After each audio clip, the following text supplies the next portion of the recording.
DHT water than have to go to that little spring we have in the corner of the property and try to purify it.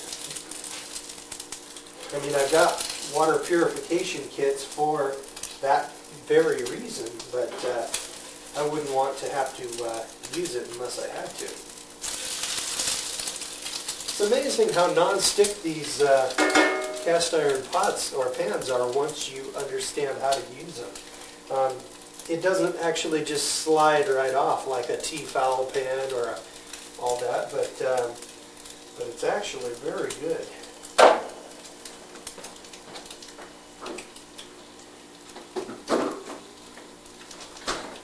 Even though it's a simulated power failure, I like to have a little cheese on my eggs.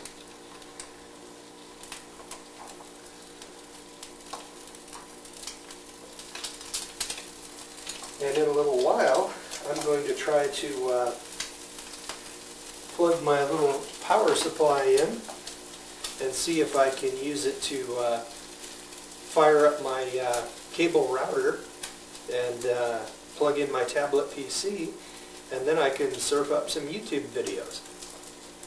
A little bit of civilization.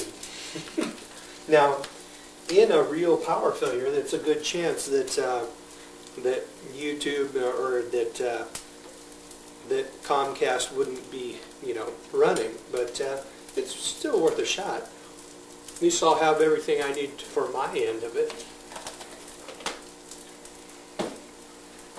All right. I've never really toasted bread in a pan, but I guess I'll give it a shot.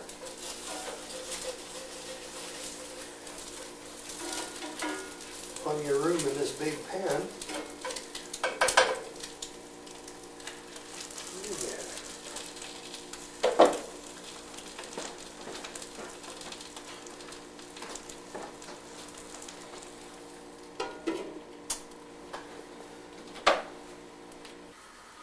Well, so far so good. Power failure's about 2 or 3 hours old. Got my toast nearly done. Oh, it's good on that side. I'm going to try to make some coffee. And there's another thing I need to add to my apocalypse survival shopping list. That is a coffee pot that'll work on this stove, because guess what? I don't have one. But not to worry. A little bit of mechanical ingenuity. Oh, by the way, this is compost scraps I'm going to throw in my garden.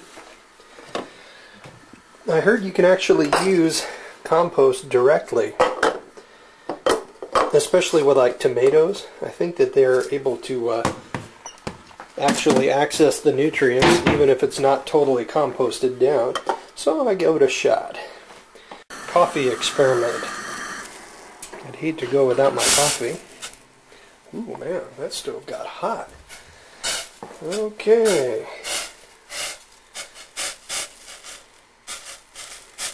Careful as can be.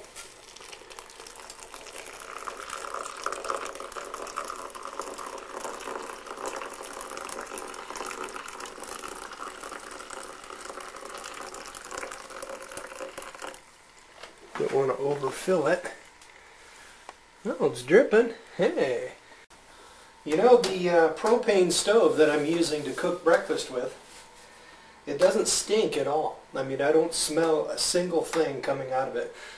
Nothing but the smell of breakfast. But I'm well aware that natural gas, propane, that sort of thing does create at least a lot of carbon dioxide. Now, I wouldn't use a gasoline stove inside, obviously, because that creates carbon monoxide.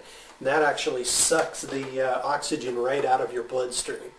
But carbon dioxide, which is what natural gas produces, shouldn't be a problem, because people use natural gas in their houses to cook every single day of the year. And it doesn't bother them any. Even in these super good sense homes that don't have much air circulation, they still use them. So, but in a emergency situation or a power failure situation, and you're going to be cooking things like that inside and doing unusual things, working with generators and stuff, what's the best thing to get? That would be a carbon monoxide detector. And that could pardon my work clothes. I've been fixing buses all night. I really do look pretty grubby. Like sometimes I go into a casino, well, not very often, every couple times a month for breakfast. Can you believe there are people still gambling at 7 a.m.? Well, anyway, sometimes people look at me like, oh my goodness, what is that barbarian doing in here? But they haven't thrown me out yet.